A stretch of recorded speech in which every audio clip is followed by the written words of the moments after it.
السلام عليكم ورحمة الله وبركاته. ازيكم يا جماعة؟ عاملين ايه؟ يا رب تكونوا بخير. النهارده هنتكلم عن مشكلة بتقابل مربين كتير جدا، وهي الإسهال الأخضر في الفراخ.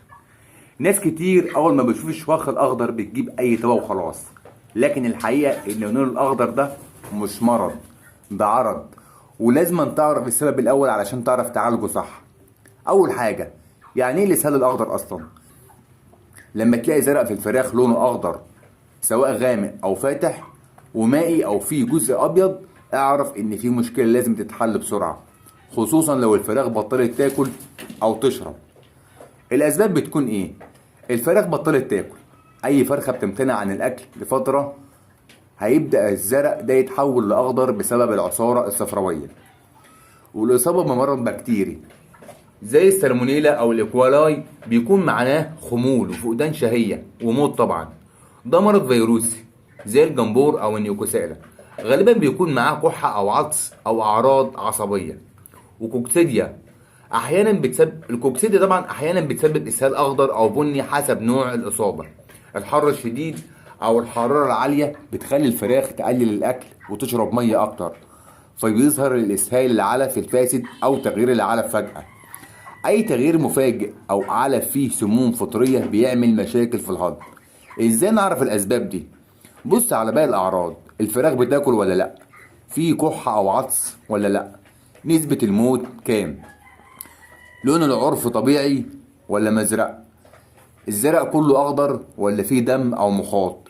كل دي علامات بتساعد في تحديد السبب. العلاج بيكون ايه؟ اول حاجه لازم تعزل الفراخ التعبانه لو تقدر. تاني حاجة، وفر مية نظيفة وباردة طول الوقت. استخدم فيتامينات وأملاح لتعويض الجفاف. تالت حاجة بقى، لو السبب بكتيري استخدم مضادات حيوية مناسبة بعد استشارة طبيب بيطري. لو كوكسيديا استخدم مضاد كوكسيديا مناسب. لو السبب فيروسي مفيش علاج مباشر للفيروس ده، وبيكون العلاج داعم مع تحسين التهوية وتقليل الإجهاد للوقاية. مع تحسين التهوية وتقليل الإجهاد. الوقاية إيه بقى؟ إنك بتنظف السقايات والعلافات يوميا، وإنك ما بتغيرش العلف فجأة، ولما تيجي تغير العلف بتحط حاجة اسمها مضاد سموم. تهوية جيدة خصوصا في الحر. الالتزام ببرنامج التحصينات. التخلص من أي علف فيه ريحة غريبة أو عفن. ده قلنا الأسباب بتاعة الشخاخ الأخضر او الاسهال الابيض او الاسهال الابيض اللي فيه بني، عفوا اللي فيه اخضر او فيه حتت بيضة بيبقى سايل وبيلزق في مؤخرة الفرخة.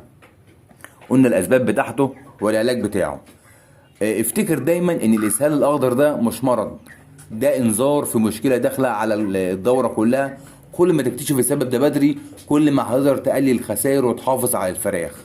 وبكده نكون انتهت الفيديو بتاعنا وانتهت حلقتنا. ولو الفيديو عجبك طبعا ما تنساش طبعا تعمل لايك واشتراك في القناة، واكتب لي في التعليقات عمر الفراخ ولون الزرع وهل فيه كحة او نفوق او موت يعني، وانا هساعدك في تحديد السبب باذن الله. والسلام عليكم ورحمة الله وبركاته.